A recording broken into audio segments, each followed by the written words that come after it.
ആകാശവാണി നമസ്കാരം. പ്രത്യേക വാർത്താ ബുള്ളറ്റിൻ വായിക്കുന്നത് കാർത്തിക വിശംഭരൻ. ഇന്ത്യ മോൾഡോവ പങ്കാളിത്തത്തിന്റെ അടിസ്ഥാന ശിലകളിലൊന്നാണ് സാമ്പത്തിക സഹകരണമെന്ന് രാഷ്ട്രപതി ദ്രൗപദി മുർമു.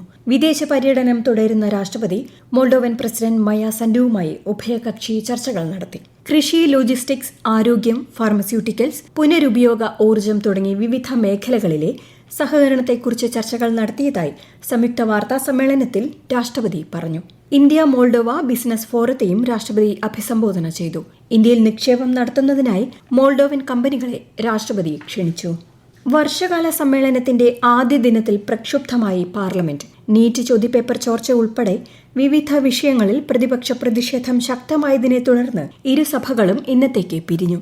ലോക്സഭയിൽ ഇന്ന് രാവിലെ ചോദ്യോത്തരവേള ആരംഭിച്ചപ്പോൾ തന്നെ പ്രതിപക്ഷ അംഗങ്ങൾ നീറ്റ് ചോദ്യപേപ്പർ ചോർച്ച സഭയിൽ ഉന്നയിച്ചു. പലതവണ നിർത്തിവെച്ച സഭ 3 മണിക്ക് പുനരാരംഭിച്ചപ്പോഴും ബഹളം തുടർന്നതിനാൽ ഇന്നത്തേക്ക് പിരിയുന്നതായി സ്പീക്കർ അറിയിക്കുകയായിരുന്നു. രാജ്യസഭയിലും സമാന പ്രതിഷേധങ്ങളാണ് അരങ്ങേറിയത്. 5 തവണ നിർത്തിവെച്ച നടപടികൾ 2:30 പുനരാരംഭിച്ചെങ്കിലും പ്രതിഷേധം തുടർന്ന സാഹചര്യത്തിൽ ഇന്നത്തേക്ക് പിരിയുകയായിരുന്നു. റബ്ബറിന്റെ താങ്ങുവില 250 രൂപയെ വർദ്ധിപ്പിച്ച് സംസ്ഥാന സർക്കാർ ഉത്തരവിറക്കി.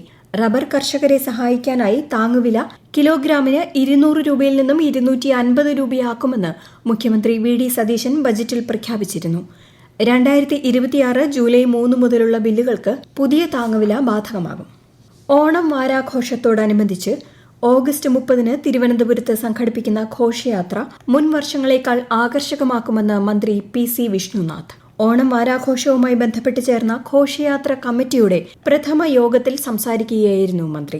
പുതുയുഗ കേരളം എന്ന ആശയത്തെ അടിസ്ഥാനപ്പെടുത്തി പൂർണ്ണമായും ഹരിതചട്ടം പാലിച്ചായിരിക്കണം ഫ്ലോട്ടുകൾ സജ്ജീകരിക്കേണ്ടത്.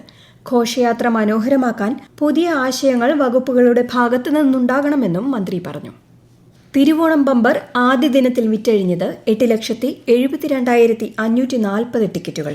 കഴിഞ്ഞ വർഷത്തേക്കാൾ വൻ മുന്നേറ്റമാണ് വിൽപ്പനയിൽ രേഖപ്പെടുത്തിയിരിക്കുന്നത്. ആദ്യഘട്ടമായി 20 ലക്ഷം ടിക്കറ്റുകളാണ് വിൽപ്പനയ്ക്കായി ലഭ്യമാക്കിയിട്ടുള്ളത്. വരും ദിവസങ്ങളിൽ ടിക്കറ്റുകൾക്കുള്ള ആവശ്യകത കൂടുതൽ വർദ്ധിക്കുമെന്ന പ്രതീക്ഷയിലാണ് ഭാഗ്യക്കുറി വകുപ്പ്.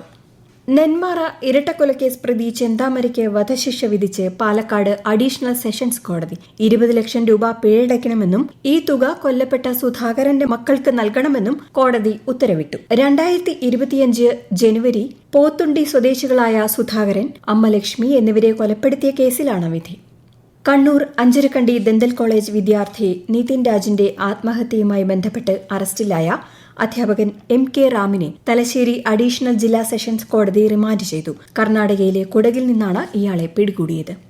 മനുഷ്യ വന്യജീവി സംഘർഷ നിവാരണത്തിന്റെ ഭാഗമായി തദ്ദേശ സ്വയംഭരണ സ്ഥാപന ജനപ്രതിനിധികളുടെ യോഗം നാളെ തിരുവനന്തപുരത്ത് ചേരും. വനമന്ത്രി ഷിബു ബേബി ജോൺ യോഗം ഉദ്ഘാടനം ചെയ്യും. വനാതിർത്തി പങ്കിടുന്ന തദ്ദേശ സ്വയംഭരണ സ്ഥാപനങ്ങളിലെ ഗ്രാമപഞ്ചായത്ത് പ്രസിഡന്റുമാർ, മുനിസിപ്പൽ ചെയർപേഴ്സൺമാർ, കോർപ്പറേഷൻ മേയർമാർ തുടങ്ങിയവർ പങ്കെടുക്കും.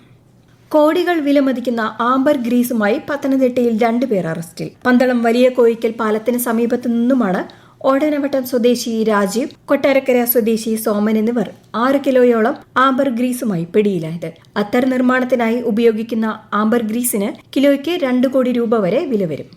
സംസ്ഥാനത്ത് ശക്തമായ മഴയ്ക്ക് സാധ്യതയെന്ന് കേന്ദ്ര കാലാവസ്ഥാ വകുപ്പ്. കണ്ണൂർ, കാസർഗോഡ് ജില്ലകളിൽ ഇന്ന് ഓറഞ്ച് ജാഗ്രത പ്രഖ്യാപിച്ചു. എറണാകുളത്തും തൃശൂർ മുതൽ വയനാട് വരെയുള്ള ജില്ലകളിലും മഞ്ഞ ജാഗ്രതയാണ്.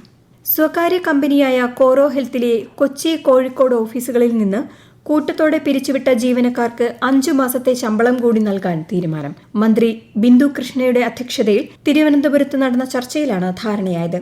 ഇതോടെ നേരത്തെ നൽകിയ 2 മാസത്തേതുൾപ്പെടെ 7 മാസത്തെ ശമ്പളം ജീവനക്കാർക്ക് ലഭിക്കും. മലപ്പുറം ചുങ്കത്തറ ഗ്രാമപഞ്ചായത്തിലെ നെല്ലിപ്പൊയിൽ കൊടിയേരി പട്ടികവർഗ പുനരധിവാസ മേഖലയിൽ കുടിവെള്ള പദ്ധതി നടപ്പാക്കുന്നതിനായി 2.46 കോടി രൂപയുടെ ഭരണാനുമതി നൽകി പട്ടികജാതി പട്ടികവർഗ പിന്നാക്ക ക്ഷേമ വകുപ്പ് ഉത്തരവിറക്കി. പ്രത്യേക വാർത്താ ബുള്ളറ്റിൻ കഴിഞ്ഞു. അടുത്ത വാർത്താ പ്രക്ഷേപണം നാളെ രാവിലെ 6:45.